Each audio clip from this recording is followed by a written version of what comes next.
Welcome to World Hockey. In this edition, it's all smiles as England win the Samsung Women's World Cup qualifier. We meet French captain Frédéric Soyer and talk to the former Korean coach Kim Sang-ryul, now coaching in China. And we meet a businesswoman who's helping German hockey.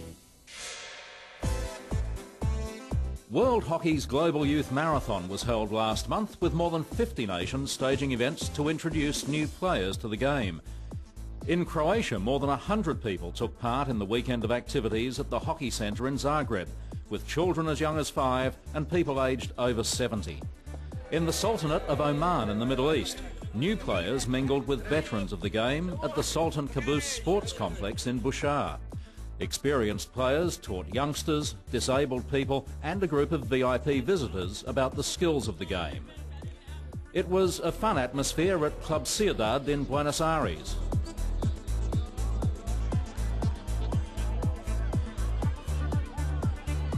With the focus on youth, families and minority groups. The marathon is a world hockey program that today in 5 continents celebrates in a family way, a fun way. We're among children, young children, their parents, the family, the grandparents and minority groups. It's a development program, and today, May the 14th, we are lucky that here in Club Ciudad in Buenos Aires we can celebrate a wonderful day and the association of this program of World Hockey and the Pan American Hockey Federation. In Puerto Rico, the target was schools and attracted more than 90 children to the Roberto Gatte Hockey Centre in San Juan. In Hong Kong, the focus was on single-parent families, aimed especially at young children and their parents who might otherwise not be given the opportunity to enjoy the game. It also gave the parents a chance to get involved for fun and fitness. In Serbia and Montenegro, they gathered at Subotica, with more than 100 children getting tuition from veterans of the game. In Guyana, they held the event at the famous Border Cricket Ground, with children of all ages joining in a program designed to increase participation in schools. In Ireland, there were 2 events, one in Dublin, focusing on male participation, and the other in Castlebar, County Mayo, on Ireland's west coast, promoting hockey generally in an area that's generally dominated by Gaelic games and rugby. There were events in many other countries, including Macau, in Korea, in Uzbekistan, in Tajikistan, in Myanmar, Venezuela, Cuba and the United Arab Emirates. You can see details of the annual Global Youth Marathon and other important development programs at the World Hockey website by visiting worldhockey.org. In Australia, the final of the National League competition was played between the Queensland Blades in red and the Tasmanian Tigers. There was only a single goal in the game, scored in the first half from a well-taken penalty corner variation. Queensland's Liam de Young converting the baseline variation, the same variation he used in the final of the Commonwealth Games. The Blades came close again in the second half, but they also soaked up some pressure from Tasmania before holding out for a 1-0 win, their 3rd Australian championship in the past 4 years. The Women's National League final was played in Adelaide a week earlier between the Queensland Scorchers and the Western Australian Diamonds. The Diamonds opened the scoring on a penalty corner when the rebound found the stick of Chantal Chialella. The Scorchers levelled within a minute through Queensland and Australian captain Nikki Hudson. The Queenslanders went a goal ahead 5 minutes after the break through Wendy Beattie's deflection. But the Diamonds hit back, first levelling again when Shelley Litlow was left alone in the circle. Then they went ahead 3-2 through their captain Emily Halliday. And they sealed the result with a scrambled goal from Ashley Nelson. The result giving Western Australia their 3rd National League title.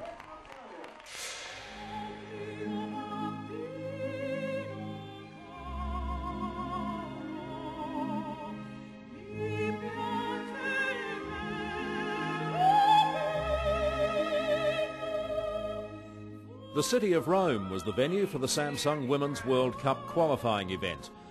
By the second week of the tournament, qualification for the World Cup was just 1 win away for Japan when they met the more highly ranked China. But Japan ignored the rankings to win the game 3-0. The result giving Japan a top 2 finish in their pool and guaranteeing their place in the World Cup in Madrid in September. England also needed just one more win when they met Scotland, and they made it look easy, scoring twice in each half to win 4-1. That scoreline guaranteeing a top 4 finish and their place in the World Cup. On day 7, it was the USA's turn to lock in a place in Madrid when they played Azerbaijan. They struggled at times but got there in the end, winning the game 4-2. Ireland played Italy, needing a win against the Italians just to stay in contention for the vital 5th qualifying place. Tied 1-1 late in the game, the Irish scored in the final minute. It was enough to stay alive in the competition. New Zealand, ranked in the world's top 6, were in danger of missing the World Cup when they met Korea. A win for Korea would lock in a top 4 finish and a place in Spain, and they led 4-1 just after half-time. The Kiwis were desperate and closed the gap. But Korea sealed it to win 5-3 and booked their place in Madrid. Day 9 signalled the last chance for China and Ireland to book a place in the crucial playoff for 5th place. China are ranked in the world's top 6, and it wasn't long before they showed their strengths. Chance for China here, and swept into the Irish net. Ireland simply had no answer once China found their form, and it was 3-0 early in the second half. Ireland were gone, and China finished in style, winning 6-0. France and New Zealand faced off for their final chance to qualify, the winner to play China for the last place in Madrid. The only goal of the game came just after half-time.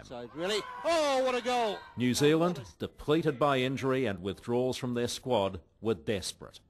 They had their chances, but the French defence held firm. And so it ended for New Zealand, while France would face China for the last qualifying place. On the final day, the equation was simple. 2 teams, 1 winner. 1 ticket to the World Cup to join the other 4 qualifiers. The first goal came in just the 3rd minute. Beat the keeper. Oh, it's gone in. The second came 7 minutes after half-time. Spell this from the French. It's gone into the net. And China made it 3-0 with 10 minutes to play. The French supporters knew the game was gone, but their team delivered some joy in the final minute. Yes, it's gone in. All too late, though, as China booked the last berth in the World Cup in Madrid, which left just the final of the event as England took to the field with some unusual-looking fans against Korea. Both had finished on top of their respective qualifying pools. It was well into the second half before Korea opened the scoring through Kim Seon. Chance here for Korea. Oh, it's gone in. England replied with a neat deflection from Becky Herbert. Drilled in. And it's in.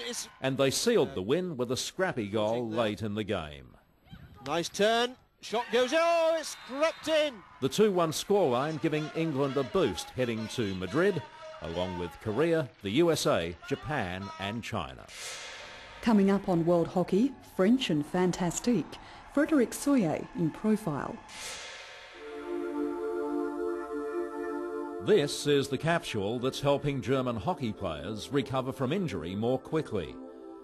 C-creatine is the amino acid creatine combined with vitamin C.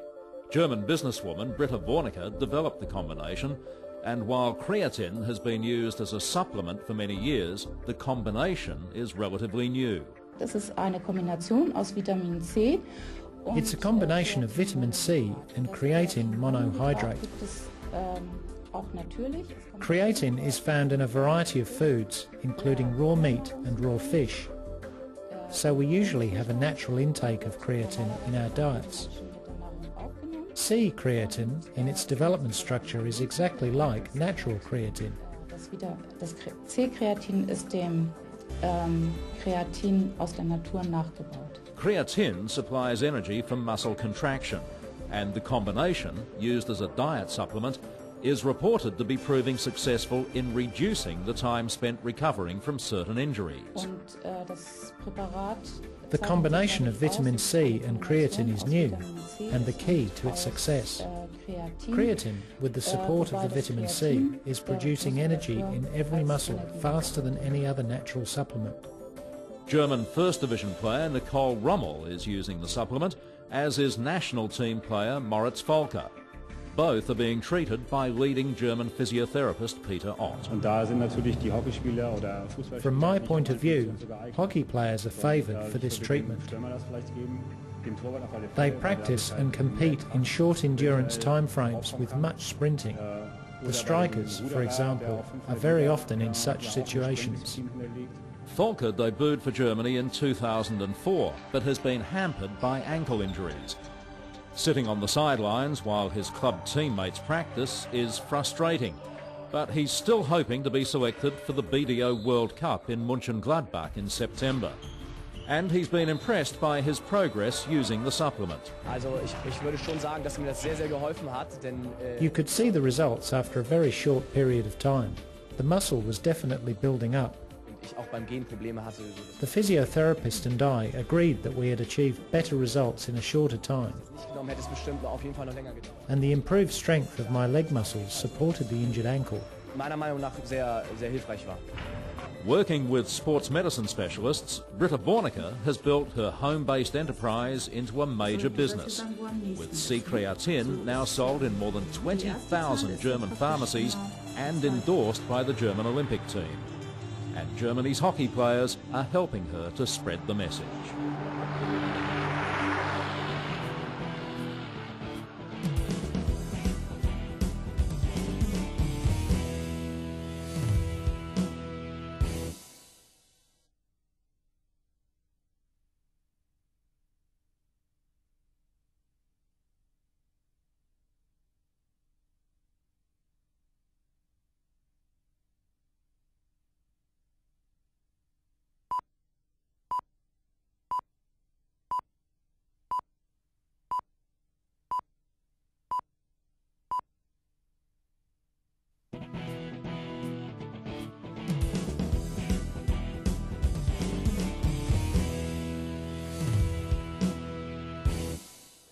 Hi, I'm Marit Hendricks, coach from the Spanish hockey team, and you're watching World Hockey.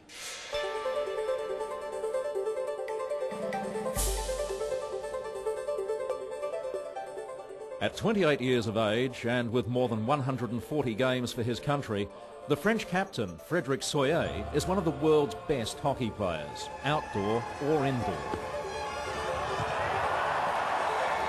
Seen here playing in the Men's World Cup qualifying event in China this year, Soyer started playing hockey as a teenager, coached by his father. I started playing in France, in my city, with my father, who was my trainer during 15 years. A qualified teacher, Soyer is playing club hockey in Spain and has undertaken further studies with a view to staying in the sports arena after his playing days. I have a job. I'm professor, I'm teacher, but I play hockey now. I play hockey in Spain only.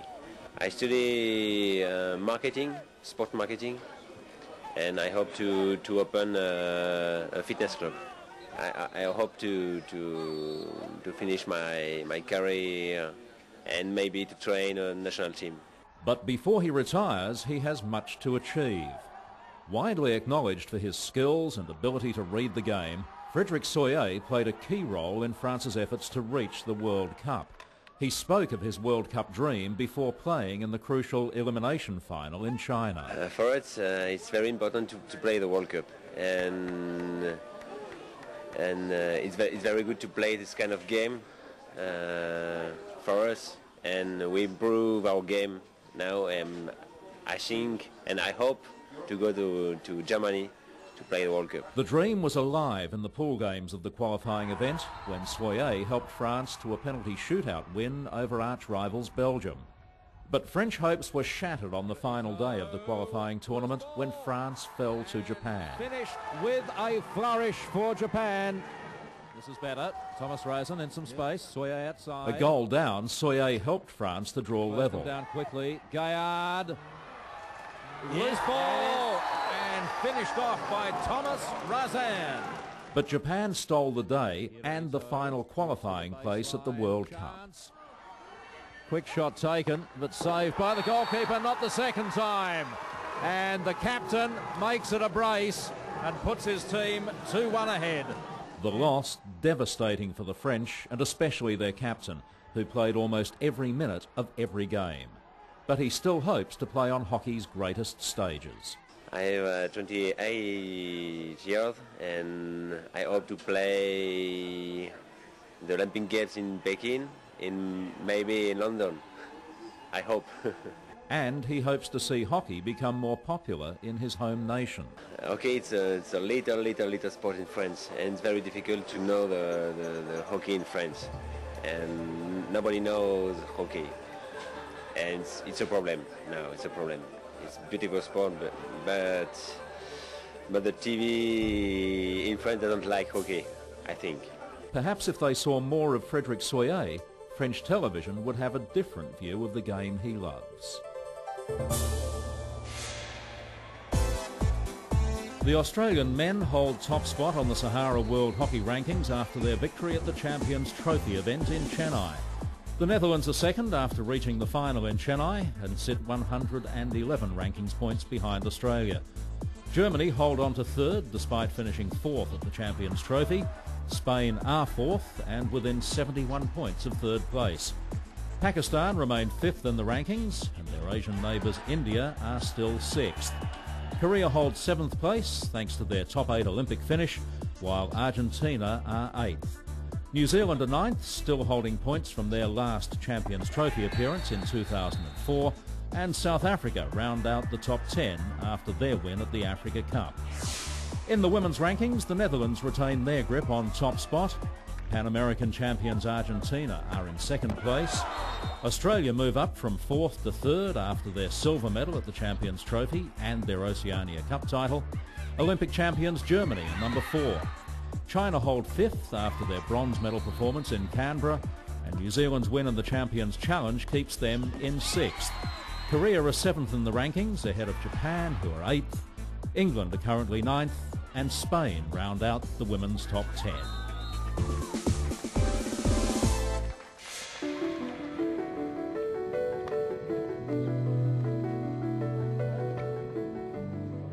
Meet Kim Sang-rail, the former Korean men's and women's coach, who's now at the helm of China's men's national team. His focus, and the focus of his team, is the Beijing Olympics in 2008. He had hoped to take the team to the BDO Men's World Cup in Germany later this year. But that hope disappeared when China failed to reach the top 5 at the qualifying tournament in Chengdu in April. For Kim, that result was disappointing, but not unexpected. The basics are not bad, but they don't know how the international players, they are using some skills, and it's totally different between China and international levels. Yes, these things we need some experience. That's why we did not have a good result, but we need a little time. Yeah? Kim says China needs more international competition, and he plans to take the team to as many tournaments as possible over the next 2 years. I will take the team again to the Spain for the Champions Trophy. And before that we go and then have some practice game with other teams and then show to them again. And then after that, maybe we'll go to some other, the invitational tournament, but still, yes, now that we try to some countries, but yes, they are not interested in invite us. But yes, after this tournament, during this tournament also I'll discuss with some other countries and then have we need some more experience. And then the next aim is our Asian Games. He also wants to increase the number of players available for national selection. Still, we don't have many players because that's why this is the important time for China men's hockey, because now the women's team basic is good. That's why until 2008, yes, we need some good result for motivate them, younger players. And communication with the players can also be a problem. While his English is very good, very few of his players speak English or Korean. My interpreter, sometimes English interpreter, sometimes the Korean interpreter, but yes, it's not bad. But for me, the individual talking is some difficult also. When I request to them, always time is very important. But yes, through the interpreter, always decision making is too late. That's why also something problems. Yeah. He has a reputation as a tough and uncompromising taskmaster who demands dedication and an unconditional commitment from his players. Yes, I'm working very hard with them. Early morning, 1.5 hours. Morning, 2 hours. Afternoon, normally 2.5 hours, 3 hours. And evening, video or the knowledge, hockey knowledge. It's not like during the class meetings. And 4 times I work with them every day. Yeah? Yes, I'm always coaching with them how we improve every day, every week, and yes, it's good also motivate to me also, yeah, for my life. Kim walked away from the Korean women's team after the Athens Olympics, controversially claiming that some of the players were more interested in hair and makeup than hockey. But after coaching at the top level for 16 years, Kim is enjoying his latest challenge. Yes, I'm very enjoying to stay here, also with them, play, coaching with them, because still they are disciplined. And then when I request something, also they are trying to training. And then whenever I gave them hard trainings, but they all accept because they believe me. Before we go, a look at the World Hockey calendar of major events. The Rabo Women's Champions Trophy is in Amstelveen in July, with the host nation defending their title against Argentina, Australia, China, Germany and New Zealand. And the Sahara Men's Champions Trophy will be played in Terrassa, with Spain hosting Argentina, Australia, Germany, the Netherlands and Pakistan. BDO presents the Men's World Cup in Mönchengladbach from the 6th to the 17th of September, and we go back to Spain from September 27th for the Samsung Women's World Cup in Madrid. And the United States women will host Argentina, Australia and the Netherlands in August. The four-nation invitation event will be played over 2 legs at the University of Maryland and at the National Training Centre in Virginia Beach. Coming up next month on World Hockey, German coach Bernhard Peters prepares for the BDO Men's World Cup, and the verdict on video analysis, just what it means to top coaches and players.